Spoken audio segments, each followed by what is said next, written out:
I want to tell you about a spectacular dining experience. It's Portugal Waterfront Dining, award-winning service and cuisine with a view of the dynamic L.A. harbor from every seat. Enjoy daily sunset specials, as well as the South Bay's best champagne brunch. The outdoor harborside patio is a perfect setting for happy hour every weekday from 3 to 8. Portugal Waterfront Dining. For reservations and directions, visit portugaldining.com or call 310-833-3553.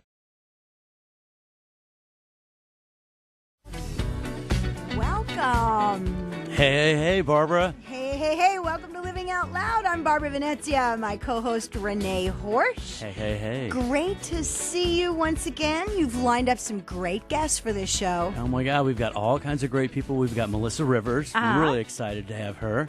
And same with Courtney Cason. She's all kinds of fun. And she's from QVC. Yeah, she's from QVC. Yeah, she's a kick and a half. You'll love her. She's great. And then we also have Erin Murphy, who we have had on before. Right, she was on in October. Yeah, and she's from Bewitched. Remember, Exactly. she was the little girl Tabitha. She's all grown up now. She's grown up, and we're going to talk to her again about her margarita pops. Right? Or is it or martini pops? Martini, her vodka martini pops. Yeah. You know, vodka on a stick. Who doesn't like vodka on a stick, Can't make right? that up. I know. But you know who else is back today? Dr. Michael Zarrabi, you know, our plastic surgeon that we talked to on the last show. Remember, he talked to us about vampire facials, which was all kind of gross.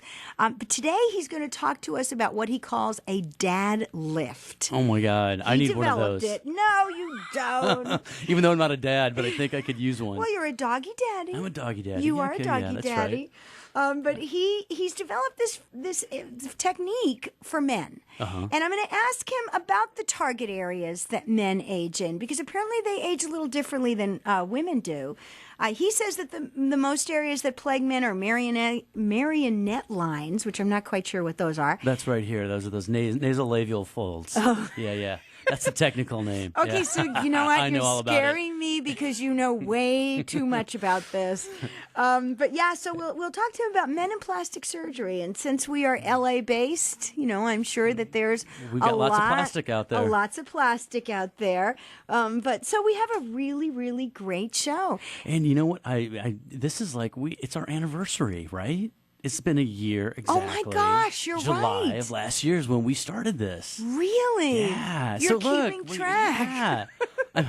It's all blending together for me. Isn't that great? Well, it's been a year of fun, and I can't thank you enough. And, of course, our producer, Mike, who keeps us all together. Absolutely. And Mike Tim rocks. doing social media. He kicks it out of the park. And yeah. my husband, Stan, who switches our cameras for those watching us instead of listening to us. As long as I've got the pretty light, then I'm happy. You do. Stan. You have do great a great light. job. Yeah. Well, as I said to you before, it is so humid on the day that we're taping this, and in Orange County, where I'm from, in Newport Beach, it is just like Miami Beach weather. So I'm glad this is radio because my hair is just frizzing and You've got growing. big hair today.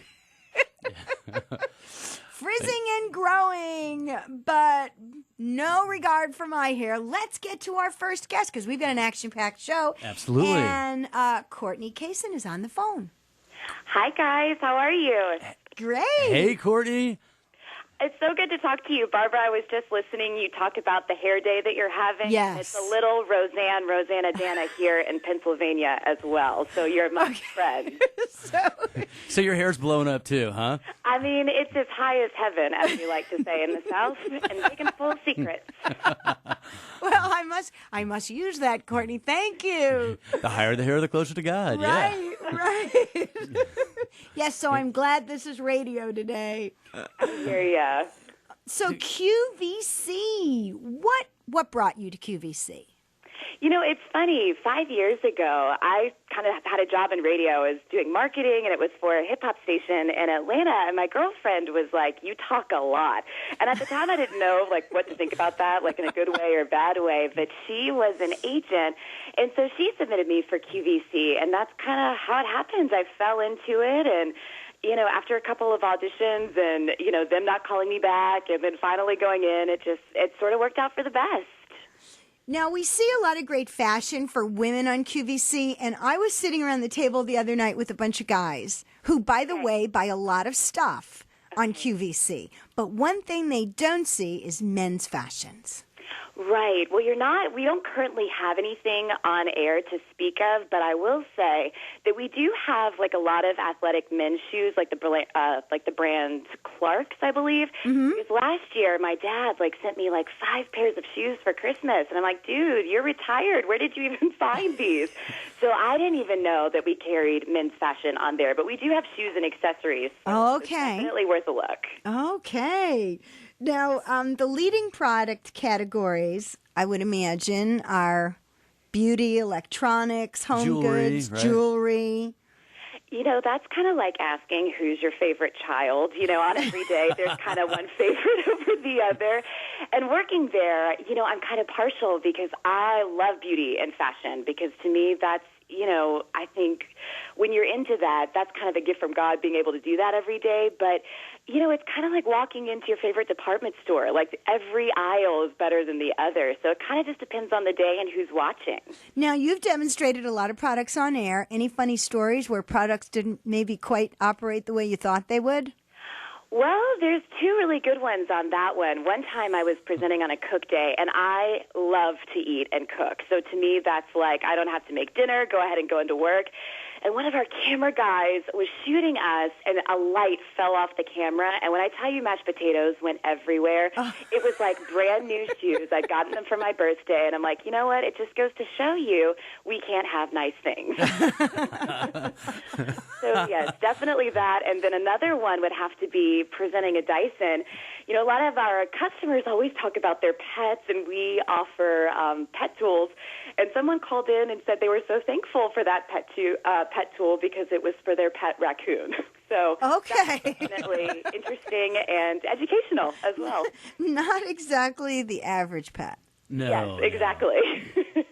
So, beauty and fashion has brought Courtney and I together the way it brought you and I together. So that's our common thread. And over the years, we've had so much fun getting to know Courtney and dressing her for the QVC red carpet events. And with Mark Zanino. Mm-hmm. And then our other common thread was Joan Rivers because she was on QVC. So it was just kind of, it's like we've all come full circle here, which is really great. That's why I think this is a really cool guest lineup we have today.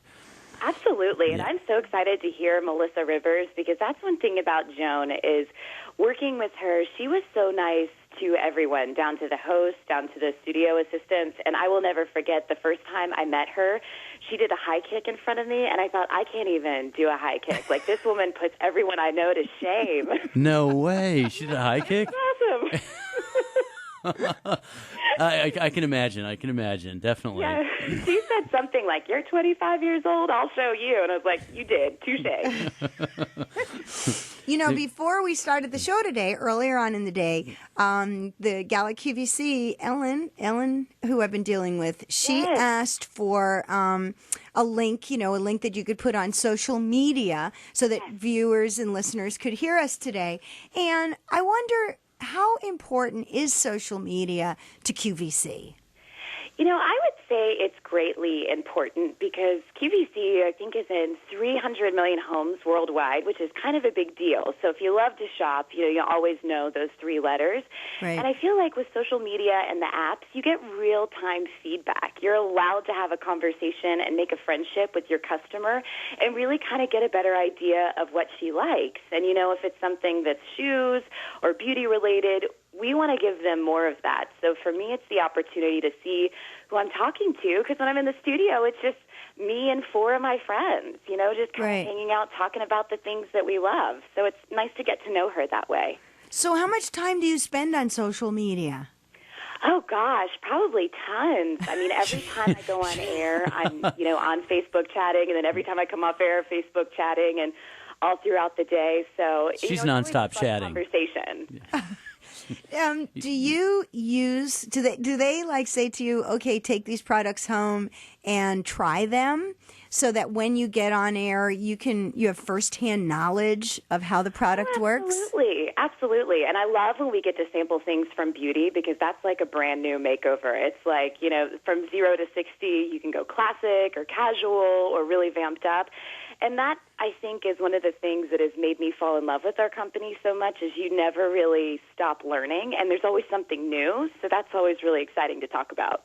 So you do you have any favorites right now? I mean, I'm sure your favorites change as things come about. Oh my gosh. I mean, I have a new favorite every day. If you love skincare, I am obsessed with the Tatcha brand. That's my girlfriend, Vicky Sai. She's actually out of California as well. Uh-huh. She gave up everything, like sold her house, engagement ring, to buy these geisha books that were 300 years old that held all of their secrets. So when I tell you the cleansing oil is like off the charts, I swear that it's one of those things you don't even recognize yourself after having used it in the mirror. It's so luxurious and amazing. So that, I say, would be my favorite, as well as the New Face facial toning device, because I got to prevent the wrinkles. Well, Rene and I are looking at each other in the studio going, okay, note to myself, we need to get online. I need that geisha girl stuff. Right, the geisha secret thing, you got me at that. It's awesome.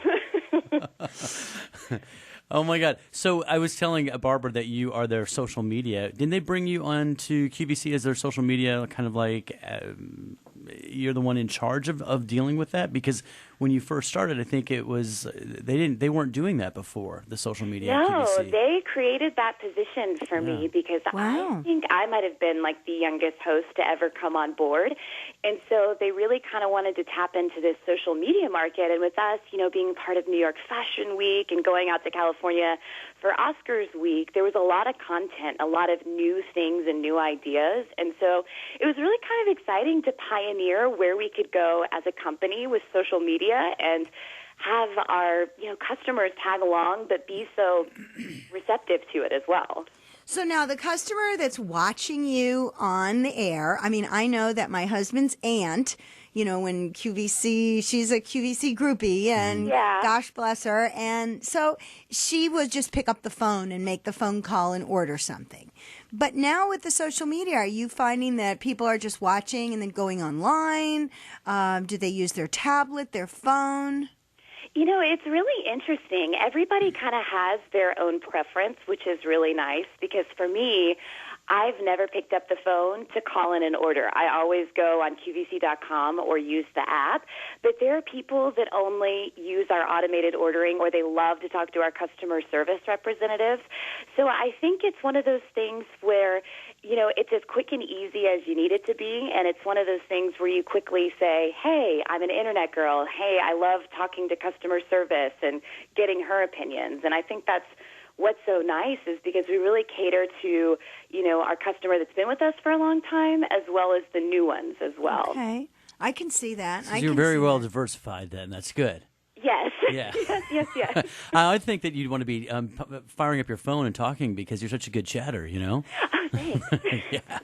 Now, do customers you've been out with me late at night in California on a Friday? We can talk all night. Oh, my God, all night long in front of my house until 5 a.m. Now, what hours? I was told once that the most viewed hours were early in the morning, like between 3 and 5. Oh, wow. Okay, so that's the first time I'm hearing that. Yeah, so you hadn't heard that. Well, it's funny. It changes so often. There's not really 1 hour of the day that's better than the other, because when you take a look at our programming, there's a reason why we've become one of the world's biggest retailers, and that's because you could go from watching something about computers to something about anti-aging to fashion to outdoor tools. And so, it really just depends on the day, but, each hour is so different, and it's always really surprising in a fun way. So what's the thing that you like most about your job at QVC? I would say the people. We have a host team of about 27 of us, which is really exciting. And I love getting to work with them because, as you were talking about your hair day, starting work, we all go into work at all hours of the day with no makeup on, in our pajamas. And it's almost like a sorority fraternity. Like, we're all really, really good friends. And you get to catch up and you get to form these relationships and spend a lot of time with people. And I feel like that's my favorite part about my job, is that I get to work with my friends. That's fabulous. Well, it has been great to visit with you on the phone. Well, you guys too. Thank you so much for having me. Oh my God! Thank you so much for calling in. This is all kinds of fun. It was, and we'll be watching it on QVC. Well, tell Melissa Rivers we are so excited about her visit coming up, and I hope you guys have a great rest of the week, okay? Okay, All right. thank you. Thanks, Courtney. Bye-bye. Bye. She's darling. Isn't she lovely? She is. She's lovely. Yeah, she really is. I mean, that's how she is on. Now, you work with her on QVC. Yeah, With I Mark mean, Zanino. Exactly. She's been one of our show hosts, and she comes out to LA, and she filmed a whole thing. She got to interview Joan Collins and Mark in our showroom. Oh, my They did all this gosh. B-roll. Yeah, it was kind of fun. Remember, all things go back to Joan Collins, it seems like, right? And before the show's over, Yeah, I oh, need yeah. a Joan Collins update. But our next guest is right on the phone, Melissa Rivers. How are you? Very good, very good. Thank Hey, you for Melissa. calling in. Good. What's going on? Well, we are so excited to have you on today. Thank you so much for calling in, and we just wanted to find out some new dish and what's happening with the Fashion Police coming up. Well, we're going back on the air at the end of August. Very exciting. Yes. Oh my god! And you're taking place at your mother's place, No, right? no one will take my mother's place. Of course, right. But I am one of the hosts, along with Juliana and Brad. Nice. And that's it. We're going to have 2 guest hosts each show that we're currently, booking right now, and it's going to be a lot of fun. Oh my God, that's great. Well, you do an amazing job producing Fashion Police, and when I came with Joan Collins when she came on, she had so much fun being a part of the show, and said that she'd like to do it again. So, Go ahead. No, you go ahead, Barbara. Oh, no. Yeah. We were just talking with Courtney Cason from QVC, and she said to say hello, and she says you're going to be making a visit to QVC. We are planning that at this point. We're not exactly sure when, but it is definitely in the planning phases and will happen for sure. And so do you have a special product that you're going to be promoting? Well, my mother's line is still incredibly successful on QVC. Uh-huh. And we intend to keep the company alive and rolling and bringing in new products and fashion and jewelry and Of course, stuff that's that great. the company is so well known for. Well, that's great.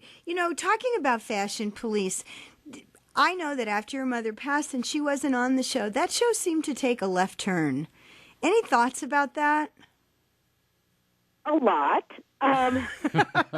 Anything you'd be willing to share? Well, there's nothing that I haven't already said, which is we went back too soon. It seemed like the right thing to do because it was award season. Uh-huh. And it just was not timed well. People were still very sad and upset.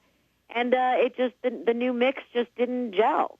Yeah. So when does the new season start? The new group didn't work together well. Uh-huh. What happened to George on Fashion Police? He just kind of disappeared without... Again, the network wanted to make some changes, and that was that.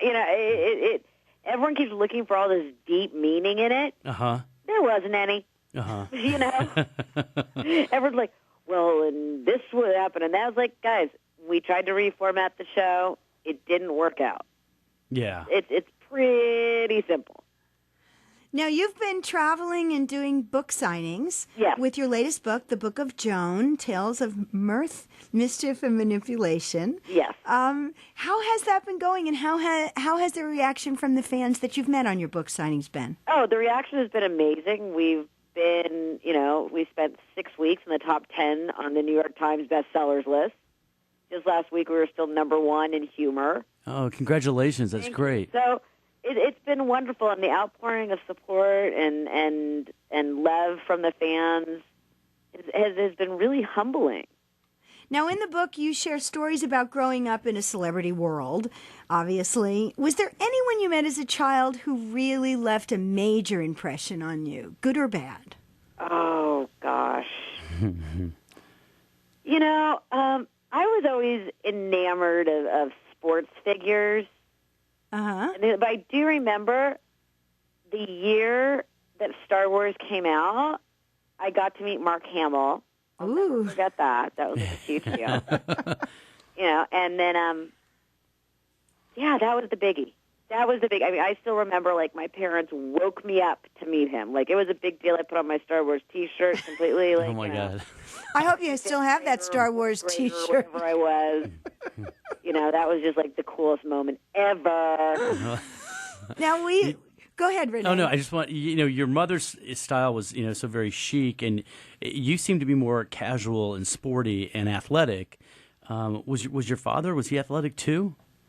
Oh God, no! My father was not athletic at all. Oh really? Oh my God, no! Neither of my parents were athletic at all. So where did you? Because I know that you are athletic. Where does that? I feel like a study in recessive genetics. Uh-huh. I think I got all recessive genes. Oh my God! So, well, your mother, was very glamorous and had great style. Was her mother, or your grandmother, was she really into fashion as Joan was? I don't really know. I don't really remember. My grandmother passed away when I was in second grade or third grade. Oh, okay. And we were already living in California, but I just always remember her, in a black dress and pearls. Uh-huh. So I think that's probably where my mom got that from. Well, what traits about yourself that you like do you feel come directly from your mom? My self-loathing. We all learn life lessons from our parents.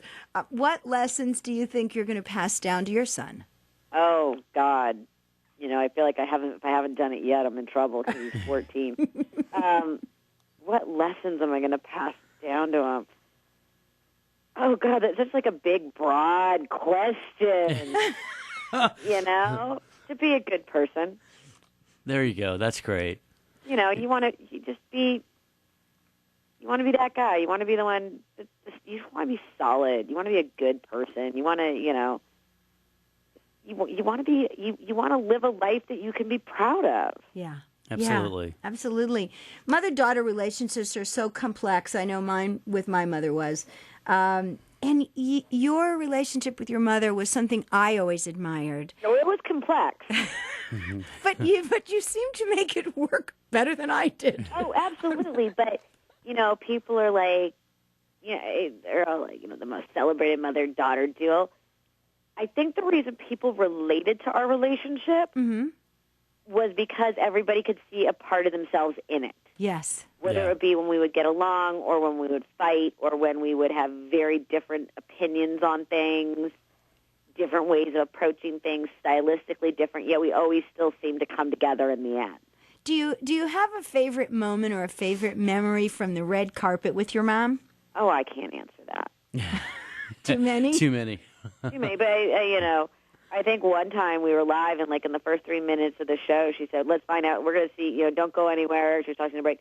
We're going to find out what the fuck is going on here. And we were literally like a minute 30 into the show. I'm like, "Oh, here we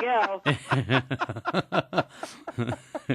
Love that. So the reality show Joan Knows Best, will that continue with your life now? It can't really continue without Joan. Well, I guess I should rephrase that, like regrouping it into. Am I going to do another reality show? Yeah. Not at this point. Oh, okay. Not at this point. As much as I joke about, we couldn't do it without Joan, which is like a very answer, that being my bad fake laugh, versus my my evil laugh. Excuse me. Not right. It's just it's only 10 months. Yeah. My mother passed away. Yeah. And Cooper and I are still healing. We're going to be healing for a while. Oh, for a long time. Yeah. Yeah. And, and having lost my dad at a young age, I know the process and I know what it takes, and it doesn't mean that it ever goes away.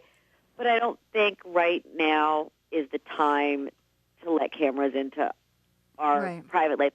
We have mourned publicly along with all the fans and everyone else, and that gave us so much strength and help, and the kindness of people was absolutely staggering, and the support of people was not something I ever would have expected, and it really did blow both Cooper and I away.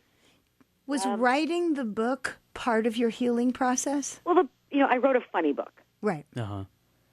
So what it did was it forced me to laugh every day, because I would sit there and we would just think of the stupidest, funniest, craziest stories.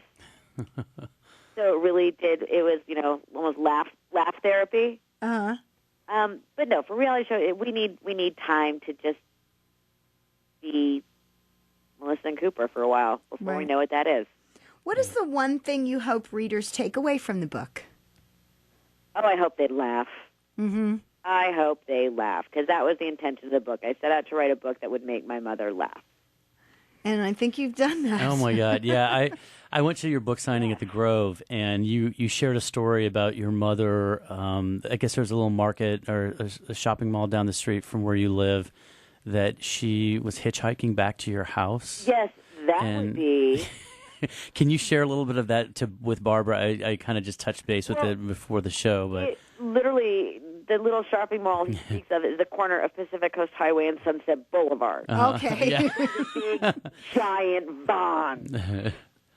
And my mother decided she wanted to stop and get a salad before she continued the 2 lights further up the street before you had to get to my house, because that was such a long ways away, clearly.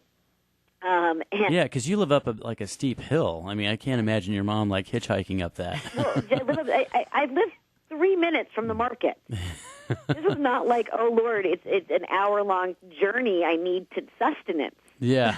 That she decided she didn't want to wait till she got to my house, and so a card picked her up. A town card picked her up at the airport, and dropped her right in front of the door of the market and pulled forward so as not to block the driveway into the parking spot, literally right in front of the door. And my mom came out and couldn't find him because, I jokingly said she didn't want to turn her head left or right. With her salad, couldn't find him, and so just walked out onto the corner of Pacific Coast Highway and Sunset Boulevard and hitched a ride. And someone picked her up. And she was so excited to be eating her salad, completely missed the turn from my house, from my street. And, we can't find her. The driver's panicking. She's not answering her cell phone. And, 30 minutes later, she walks in. We're like, what the hell has gone on? And we're like, how'd you miss the street? And she's like, oh, I was eating. And, when you read the book, you hear her final shot was, it, of course, became my fault. Oh, that's funny. Well, I was reading a New York Times article about your book, and it says that you talk about Jay Leno and his riff with your mom and his avoidance of you after her death. Has he since reached out from you since the book came out? No. Really? No, and it's really something I said, I kind of said my piece very clearly in the book. Uh-huh. And I know, I paid so little attention. I know at one point he responded in the press right when the book came out because people were like, holy shit, you know what I mean? Yeah. And, I decided I'm done with it. I'm not going to go become friends with him all of a sudden. Right. Here's what I think. Here's how I perceive this situation. My perception, that's it. So, as an Apprentice alumni, what do you think of Donald Trump running for president? Donald Trump is Donald Trump for a reason and should never be underestimated nor counted out. That's right. He's been getting good ratings, I guess. He certainly has. I just, I know him on a completely different level, and it's something. It certainly is. But you know what? He is so smart. I'm not saying he's right. I'm not saying he's wrong. I'm not saying I agree or disagree with his statements. I can tell you from personal experience, he's a very smart man. Yeah, I like him. I like what he's saying. I was not crazy about what he said about John McCain, but I think there's a lot of points that you're never going to agree with any one person on all issues. I just don't think. I think a lot of the message has gotten lost in the delivery. Mm-hmm. Yeah. Mm-hmm. Well, it'll be interesting to see what happens as 2016 rolls around. I disagree with some of with a number of his things he has said. Yeah. Well, it was great chatting with you on the phone. Thank you so much for calling in. Thank you so much for having me. Oh, my God, Melissa, thank you. I really, really appreciate it. And thanks to Sabrina for helping us line you up. Always. She's fantastic. Yeah. Always. And we'll be watching you on Fashion Police. You got it. All right. Okay. Take care. Bye. Bye. Bye-bye. Well, she's just darling. Isn't she great? And, yeah, and you know what? I have not read the book, but I am going to get it audio-wise, download it so that when I make my drive to Vegas, because I spend a lot of time in Las Vegas, when I make my drive, I'm going to listen to the book. Oh, you should. Absolutely. Yeah, I mean, it's a nice long drive. And so I like those audiobooks. Those are great. Yeah. Right, with my little doggy Stasha in the car, we will be listening to Melissa's book. And she actually narrates it, so that's really cool. Oh, does she? Yeah. Oh, that'll be interesting. I got the book. I got the real book. Oh, so you read the book. Yeah. Oh, no. So, I think it will make my drive to Vegas even more enjoyable. Absolutely. So you mentioned Joan Collins, and we have not taken a moment to talk about every show. We have a Joan Collins update. That's right. That's right. So I was in Saint-Tropez for 10 days. Well, how hoity-toity of you. A guy's got to do what a guy's got to do, right? I know, you it's get an invitation, and I said to Mark, I'm like, well, we both were invited, and he's like, I can't go, and I said, well, I'm gonna go because that's always a good time, right? So I was there for 10 days and was dancing on tabletops at Bagatelle Beach Club, and was at Club 55 and jumping from boats to yachts to... Were there any other guests or was it just you and Joan? It was, she had her goddaughter, Victoria, and her other, Victoria's sister, Samantha. And Samantha had her boyfriend, Gordon, and Victoria had her husband, Rick, and their 2 kids. So it was, Villa Destino was a packed house. Wow. So there was I think there was 7 of us that How were staying there. How many bedrooms does she have? I think she's got 10. Wow. Yeah. She sits on 26 acres, overlooks the Mediterranean, and she's got Joan has done well. She done good. She done real good. So she's lives right in Remodel, which is right outside of Saint-Tropez. So it was good times. Now, did that show Queens of Drama get picked up for a second season? I think it's getting picked up that's the Donna Mills show, right? Queens of Drama. She had a guest spot on it. She had 2 episodes on there, and I think it is being picked up again. And Donna had asked me, would Joan be interested in doing another episode? I said, I'm sure. Sure. Who wouldn't? She would love to do that. And then also the Royals. The Royals got picked up on the E! Network. Really, it did. I'm surprised. I know, me too. Because Rene, I am a huge fan of hers, and I tried to watch that show. It was First painful, of all, she didn't. It was. She didn't come on to 7 or 8 episodes into it. But they promoted her like she was on it every single day or every single episode, right? Yeah. And she was the only decent thing on that. Yeah. Well, it was interesting because she even said she said that she thought that was kind of crummy that they were using her that way. Oh, sure. Yeah, and then they actually signed her for the second season because the second season got picked up. And while I was in Saint-Tropez, she had to go to London for 3 days. So they filmed 2 episodes, and she said basically that they're not using her the way that the dialogue's not good. She said that they need to write more meaty lines for her. She said that she literally had 3 lines and she was standing in the background. And she said, I was very professional, I was very nice, but she said they really need to get some better writing on there. Well, I don't know why they didn't figure out that she is a star and people will tune in just to see her. That's what I did. I mean, I was literally fast forwarding through that. It was like watching paint dry.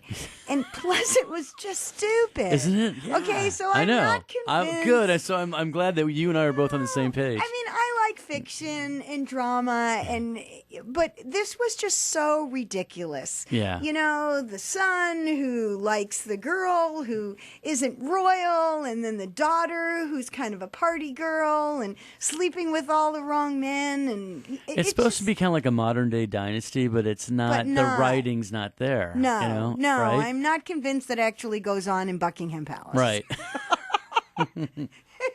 And I wasn't buying Liz Hurley as the queen. I know, because she's kind of plays a trashy queen, Right. And if I want to see trashy queens, I'll go to West Hollywood. There you go. Right? Well, it was so funny because one of Joan's lines, it had something where she had to say, I think that he needs to go and take a shit.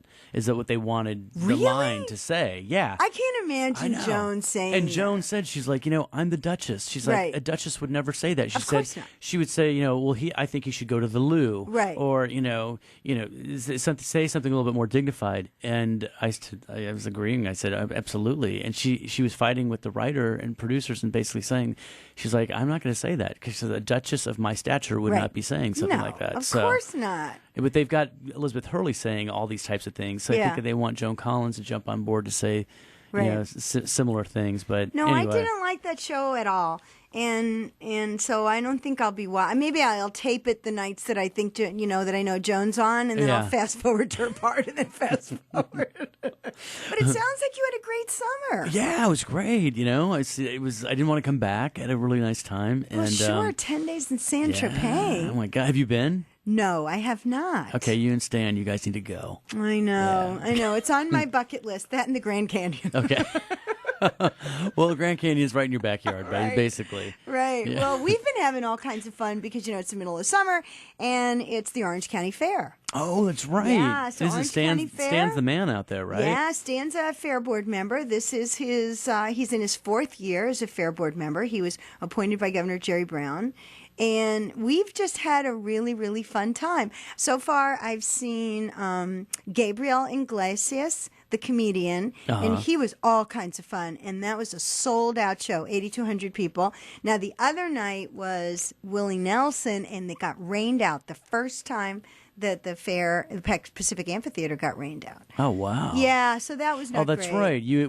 I think I called you from my office, and you're like, I'm sitting here in the rain, I'm drenched. You did. Yeah. You're calling go, hey, is this a bad time? I'm like, well, I'm sitting backstage in the rain because the backstage area doesn't have a roof. Oh, my God. Sitting there Did you have an umbrella?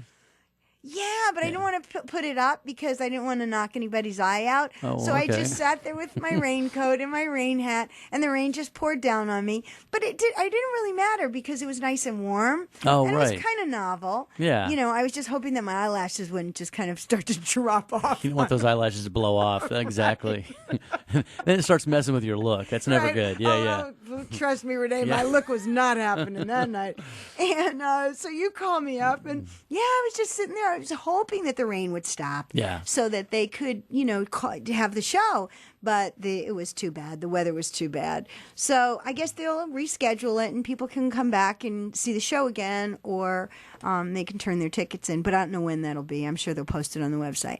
Yeah. But Mike, our producer, he's coming to the Orange County Fair this week. Oh, no way. Yeah, all right. he's coming the night. It's the Happy Together Tour, which is a bunch of 60s acts like Flo and Eddie, the Turtles, and stuff. They've been there before. It's going to be a fun night. So it's a combination of these different 1960s acts together. Oh, very cool. Yeah, and you go on pacamp.com and see the lineup because the fair runs from July 16th to August 16th, I think it is. Really, that it goes it's that 4 long? weeks. Wow. Yeah. So it's going every single night? No, they're off Mondays and Tuesdays. Oh, okay. So it shuts down and then, okay. Yeah, so it's Wednesday to Sunday. And so every year, I swear, I am not going to eat crap, right? Because I'm very careful about what I eat. So but then there's only one night that I just go to hell in a handbasket. And the other night I did. So I had barbecued beef, and then I had part of a chicken salad, which that part was the healthy part. Oh, of course, yeah. And then I ate half of Tim, who does our social media. I ate half of his barbecue beef sandwich. Then we went and had fried coffee. Oh, wow. Which are little donuts fried, and then they infuse coffee into them. Oh, no way. It was really good. Was it good? Yeah, but I ate 2 of those. Then I had part of a cinnamon roll that Tim and I shared, and then I had these homemade potato chips that were just like crack. You couldn't stop eating them. And then I came home. Oh, my God. And Sounds great. Was very sick. I'm sure. And of course, did you keep it all down?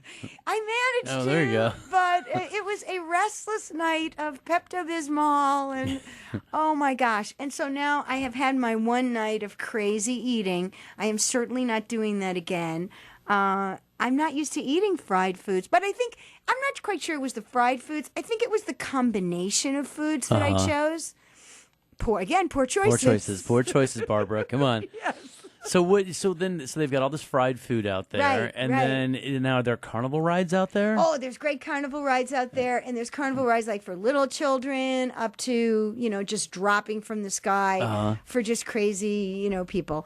But fried food's the big thing. Every year there's one big fried thing. Like last year was fried bacon with chocolate and fried bacon. Oh my God. with chocolate. Wow. Okay, so this year, Chicken Charlie, in honor of the 125th year of the Orange County Fair, has a fried Twinkie and caviar, which sounds horrible, for $125. A Twinkie with caviar that's fried. Right. Oh, my God. Yeah, that's wrong on so many levels. So many levels. What do? They shove, like, caviar in the center of the Twinkie? I don't know. But it's $125, and the 100% of the proceeds goes to Chalk Children's Hospital. Okay, that's cool. I think that's a cool thing. So anyway, Gail Anderson was there from Channel 5 News, KTLA News, and she gave him $125. My husband Stan gave him $125, but I told Stan not to eat the Twinkie because I think that it would be horrible. Well, just a Twinkie alone. Doesn't it have like a shelf life of like 20 years or something? I think it's like Spam. You know, after there's no more people in the world except cockroaches, there'll be Spam and Twinkies. And share. And share. As they say, right? Right. So we had a great time at the fair, and a couple more nights of that this week, and then I go back to Las Vegas at the beginning of September. Okay, so like Las Vegas this time of year has got to be, is it off the charts? It's hot. It's hot. You know, you're dealing with 100, 105, where I am up in Red Rock, so you get a little bit more breeze. Oh, that's but nice. It's a different type of heat. I mean, here in Southern California, the humidity is just awful. Right. And in Vegas, 100 degrees doesn't feel bad for me because it's that dry heat. It's dry. Yeah, my mother lived in Scottsdale, and she said the same thing. Yeah, it's dry heat. It doesn't feel as hot as here. 80 degrees with humidity here feels much worse. And, of course, you look better in Vegas because there's good hair weather. I go right back to that bad hair day. I can't get over it today. And it's all about good hair weather, yeah. It is. So, no, I like going back and forth between the two towns, between Newport Beach and in Las Vegas. It's kind of been fun, a couple weeks there, a couple weeks here. I don't mind the drive. It's just been really great. That's great. And then your house remodel, did you get that finished? I did. I got the house remodeled in Newport Beach finally. And that was just, oh, gosh. When I say remodel, that was paint and new flooring. And so I went room to room, and that makes a big difference. That's a big deal because you've got to move everything around, right? Right, but you literally have to move out of every room as you do this. And I had not done this process. Let's see, last time was 1993. Okay, so 22 years ago. That's a big deal. So were you finding things you're like, oh my God, what the heck's this, right? Right. You open up closets. Like, what the hell is that, huh? Like, what was I hanging on for that for? Yeah. How'd that get here? Right. What was I thinking? I found all this old Home on the Range stuff. When I used to do the cooking show with John Crean, and there was wiring and old equipment. It's completely outdated now. Completely outdated. And so I filled up dumpster after dumpster. It was a very cathartic experience, but it was a great one because I walk into my house right now and I'm like, whoa, it's like I live in a new house. That's great. I updated all the sound system and some of the electrical. So it's really, really nice. Now my next project is my backyard. That looks like the 90s threw up all over it. So I need to change the furniture. And of course, my husband wants no part of this. But I have a vision, Rene. Of course. Well, speaking of that, okay, now when you redo paint and flooring, then did you look at some of your furnishings and think, God, that looks really tired now that you want to get rid of some things, or is your furniture all holding up pretty well? I am very mid-century. Yeah. So now that I know you've got those good Herman Miller chairs. I love that you have. Right, Herman Miller. I have, my hobby is 50s lamps. Oh, right. I know that. Yeah. I've got all these classic lamps all over the place. And now since I've redone flooring and walls, they really pop. Oh, cool. They were just kind of getting lost in it before.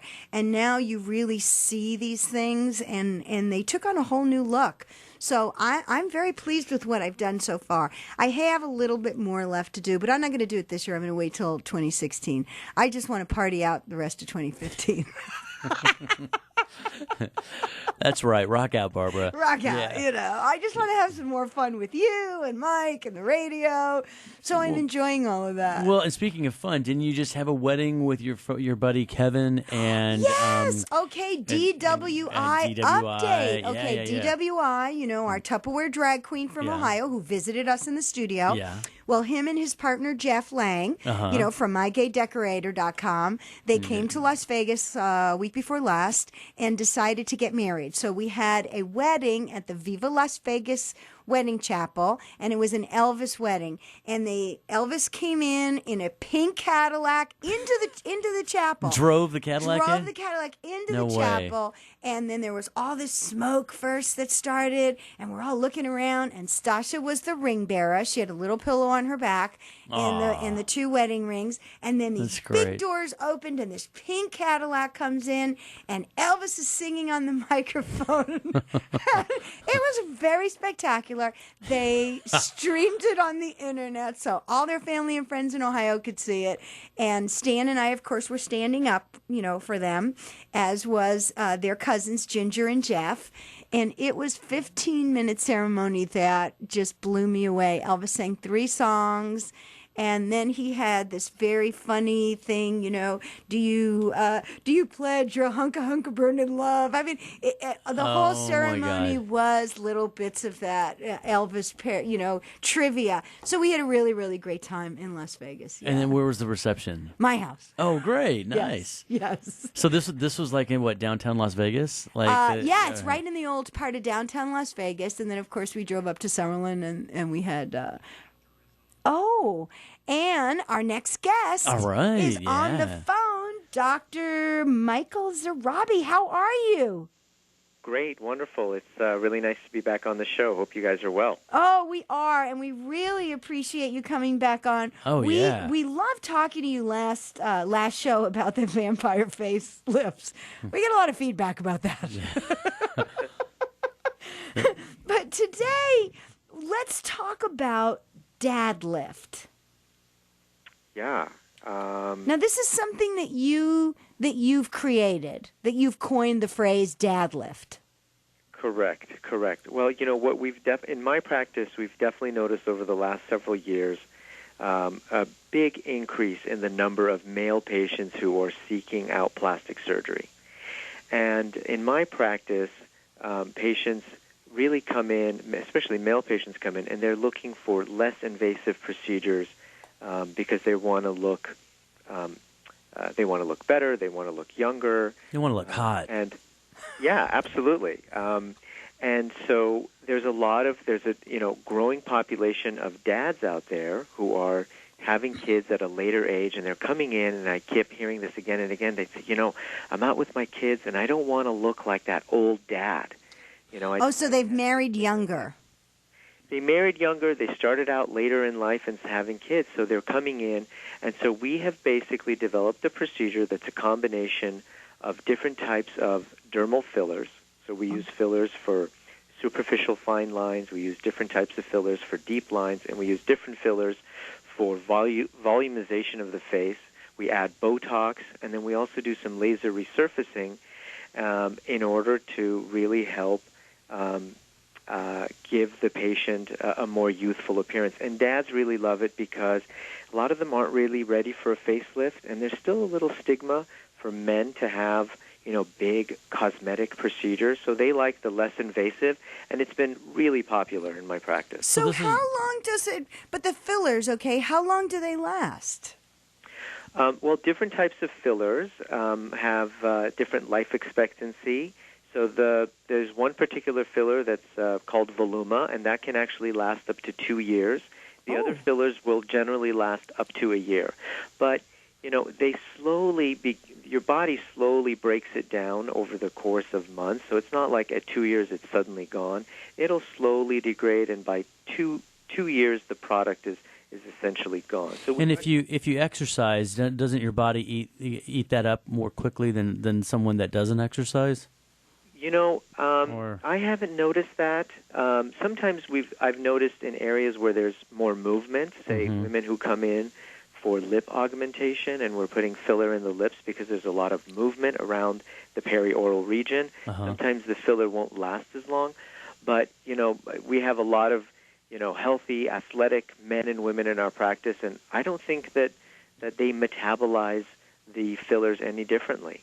So I had heard, and I don't know if this is an old wives' tale or not, that if you took a lot of vitamins, the fillers didn't last as long. Interesting. That I have not.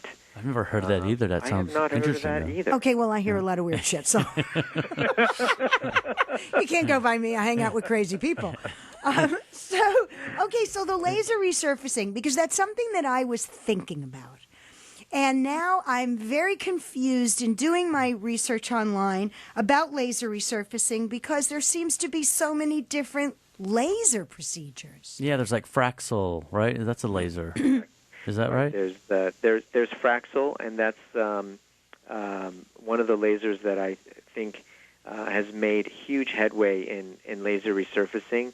It is not as aggressive as the old laser resurfacing machines that we had, which was basically a CO2 laser, but it's still very effective. It has a shorter downtime than some of the more, the older lasers, but that's probably the number one laser resurfacing machine. So if you do the Fraxel, what do you look? What does it accomplish? Number one, and number two, is it Is it something that lasts, or is it just like the fillers that as the skin regenerates, you'll need it again in a year or so?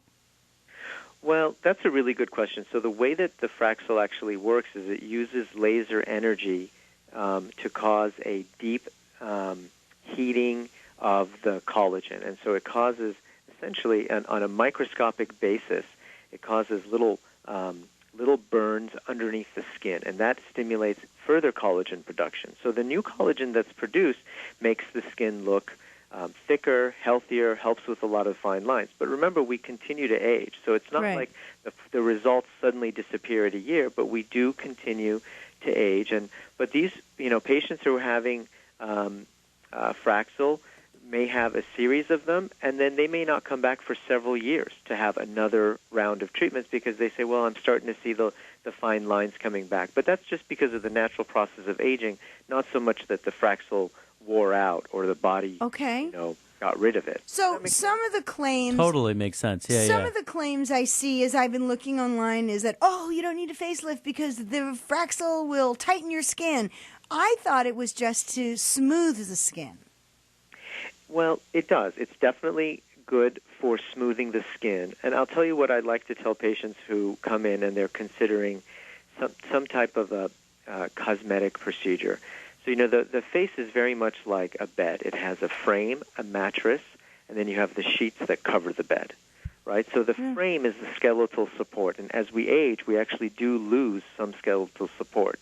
Also, the mattress represents the soft tissue and fat, the volume of the face, and then the skin is really what I refer to as, the sheets covering the bed. So if someone doesn't have good skeletal support, doesn't have good structural support, the fat has started to drop down, they really need a facelift. Okay. But if somebody really comes in and says, well, I just feel like my skin, I have a lot of fine lines, my skin just doesn't have that youthful appearance, but I feel happy. I don't have jowls. I don't have deep folds. Then they may be a better candidate for a laser treatment. But the truth is that there isn't ever one thing that's going to cure everything. That's why there's so many different treatments out there. I mean, we have dermal fillers. We've got surgery. We have Botox.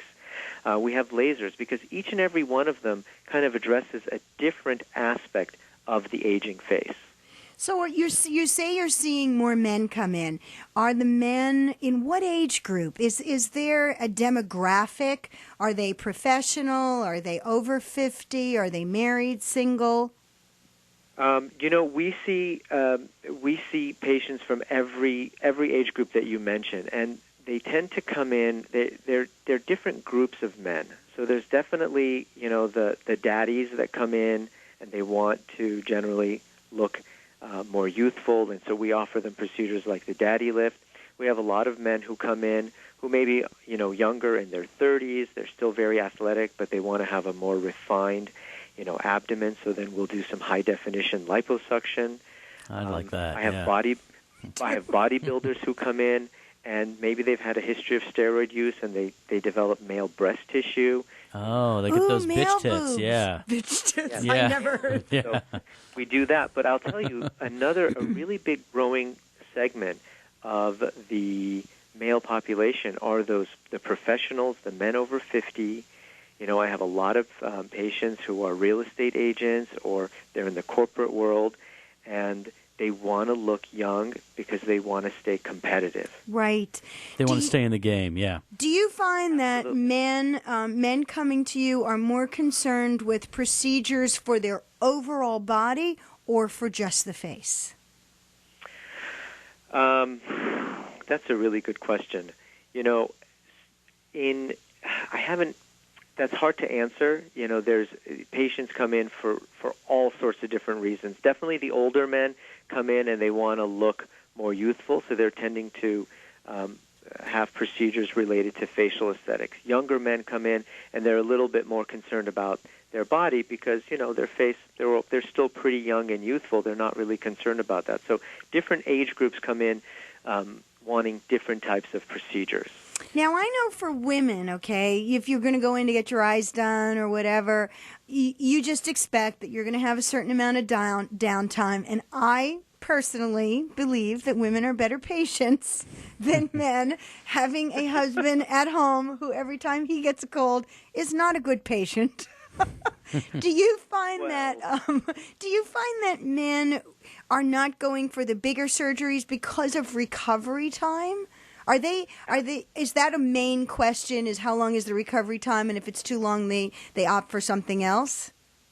Absolutely. The truth is that men are as vain, if not more vain, than women, and they want to look good. But there's still a little bit of a stigma about having cosmetic surgery, and so men don't want other men to know that they've had something done. So they keep it on the DL, right? Correct. Yeah.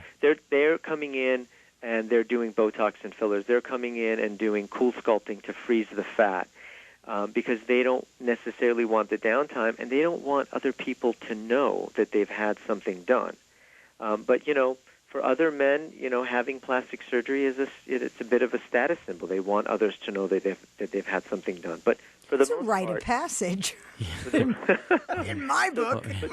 But for the most part, yeah, they will say, I don't want to have liposuction of my chin done because I don't want the bruising for a week to 2 weeks and having to wear that garment. I don't want anybody to know that I've had that done, which brings up another issue. There's a new exciting drug that came out. It's called Cabella, which is really great for removing fat under the chin, which I think is going to be a huge... Really? Yeah. Wow. So you just inject it and then the fat just disappears? Correct. Yeah, it's a new FDA drug, and it's a medication. It's called Cabella, but it's deoxycholic acid, and this is something that's naturally found in our blood and in our bodies, but in high concentrations, if injected into the fat, it actually causes the fat cells to rupture, and then the body comes in and cleans out the released fat molecules and basically gets rid of those fat cells in the area of injection. So if you injected that in my butt, my fat butt would get smaller? Well... And my love handles, can I get rid of those that way? Yeah. How about back fat? Yeah. So Barbara and I've got all kinds of usage for this, not just underneath the chin. Exactly. Well, Yeah. people have been calling us. This is not something. The medication is still rather pricey.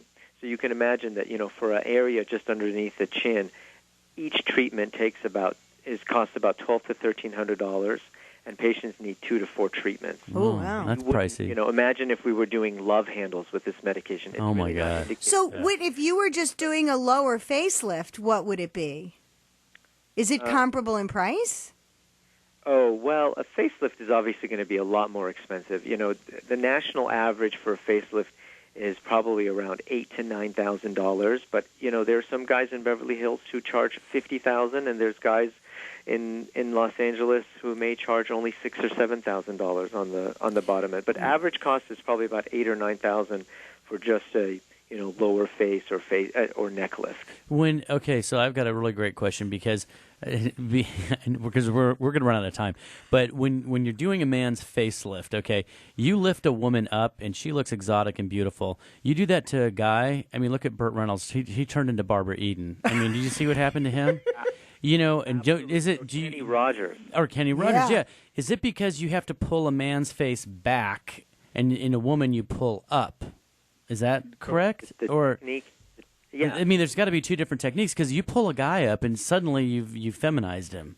Absolutely. Right? So I think guys, it's actually more challenging because if you do that to a woman, oh my God, she looks gorgeous, because everything else was drooping, right? Absolutely. So there are some, Kenny Rogers, no offense to him, he has a beautiful facelift if he was a woman. Right. Yeah. Yeah. And so the facelift that he had was very feminizing. And so a lot of that depends on the vector in which the skin and the soft tissue are pulled. Yeah. And it's not as simple as, well, women we pull up and men we pull back. Well, I know. I knew that there's got to be different techniques, sure. Right? There is, yeah. absolutely. And so the key is to not feminize the male face. Right. So during the preoperative assessment and intraoperatively, we see how the soft tissue wants to move and how the best way to redrape the skin to still keep the masculine features. Well, Dr. Zarrabi, we are out of time, but it is so great to talk to you. I'm going to come in and see you. We're going to have you back again. Well, I really enjoyed talking to you guys, so thank you for inviting me on again, and hopefully we'll get to chat soon. All right, Absolutely. we will. Thank you, and that wraps up another edition of Living Out Loud. Woohoo! Woohoo! This was a great show.